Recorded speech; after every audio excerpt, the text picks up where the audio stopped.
How do you feel? Just getting warmed up, see? Didn't want to overextend myself. Yeah.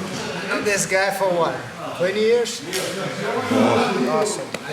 How did you guys meet originally? You got a good speaker on this? Not that good. You know what?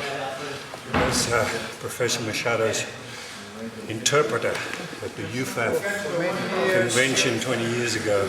He had some telepathic understanding of what I'm about to say, and he was right on. He only speak Portuguese, which I don't speak any, but for some reason I kind of knew what He understood by was trying looking at to me teach. like, I know what that guy wants. But the meaning came from Renzo Gracie. Renzo asked me who I was training with, and I had started with Rickson Gracie. When Chuck Norris went to Brazil, came back with a tape of Rickson fighting in his Vale Tudo matches. I found Horion, started training with Rickson. I was only in Horion's garage. Went to Australia. I'm cutting this short, by the way. Met Renzo, and Renzo said, "Who are you training with?" I said, "Oh, you need to train with my cousin, the Machados." So Renzo was coming to LA. I was going back to LA. And that was when Hegan and John and Carlos, was Hodger here then? No, not yet. So, you know, just then Jean Jacques was still to come out from Brazil, so I started training again. They were all living in one house in Redondo Beach, and we trained in the garage. 20 years ago. Bob Bass and all these guys. Tried were to there. ask him to leave, but he keeps coming back. Yeah. But anyway, that's how it started, and then, you know, I said to Chuck, "Norris, you gotta meet these guys. They're unbelievable." He said, "Oh, great, Rich. Let's set up a private lesson at the house." He said, "You know," and I said, "Okay, they're coming out. We're going to do like half hour." "Oh no, let's do 2 hours." He said, "Chuck, you do not want to do 2 hours." And obviously, you know, I already knew, you know, wrestling with any of these gentlemen was ridiculous. And Chuck fell in love with it. We were instrumental in starting them up in their first school in the Valley.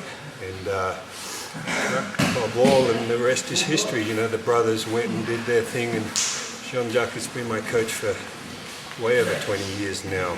And Now he's teaching me too. really. See how he goes around? But it's the journey, you know. I mean, just having a wrestle like that, I said on the last time I was interviewed, if you really want to keep your ego in check and realize that you're a student and the journey is never ending, just train with the very best. When you train with the very best, it's humbling, but it's exciting because you just realize how much more there is in the game. Can you tell he's my friend for the past 20 years?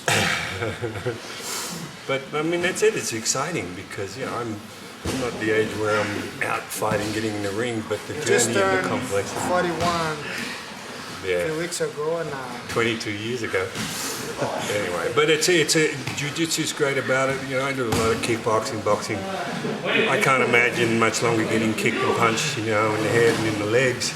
But training with the right people, you can do jiu-jitsu. Helio Gracie was doing drills when he was 94. I think that's just a wonderful thing about this art, that you can do it as hard or as easy as you want and still get incredible I enjoyment. want to be in his shape when I'm 40. Unbelievable fit and shape, and since I met him 20 years ago, he's just still the same. Very strong, very passionate for martial arts in general. I was lucky to see so many of his movies. Fantastic. Have a great time. Looking for you guys to know this guy even more. It's an unbelievable person in front of the camera, an unbelievable person behind it. Thank you. Big fan here, Rich Ford. Thank you, sir. Thank you. Appreciate it.